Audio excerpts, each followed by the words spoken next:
Hyderabad metro ప్రయాణికులకు HMRL శుభవార్త చెప్పింది. ప్రయాణికుల సౌకర్యార్థం అర్ధరాత్రి 12 గంటల వరకు సేవలు అందించాలని మెట్రో నిర్ణయించింది. నిన్నటి నుంచి కొత్త వేళలు అందుబాటులోకి వచ్చాయి. ప్రస్తుతం నష్టాలు నడుస్తున్న మెట్రో దాని నుంచి బయటపడేందుకు ప్రయత్నాలు ప్రారంభించింది. ప్రస్తుతం ప్రతిరోజు సగటున 5 లక్షల మంది మెట్రోలో ప్రయాణిస్తున్నారు. ఈ సంఖ్యను 7 లక్షలకు చేర్చాలనేది మెట్రో లక్ష్యం. అందులో భాగంగానే ఈ నిర్ణయం తీసుకున్నట్టు తెలుస్తోంది.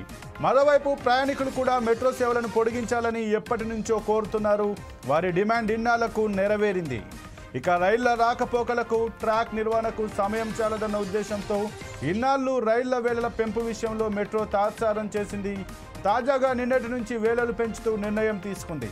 దీంతో అర్ధరాత్రి విధులు ముగించుకునే ఉద్యోగులకు దూర ప్రయాణాలు చేసి రాత్రి వేళ నగరానికి చేరుకునే వారికి మెట్రో నిర్ణయం ఉపయోగకరంగా మారనుంది. మరోవైపు నష్టాల ఊబి నుంచి బయటపడేందుకు ఛార్జీలను పెంచాలని మెట్రో ప్రతిపాదించింది. దీనిపై ప్రభుత్వం నిర్ణయం తీసుకోవాల్సి ఉంది.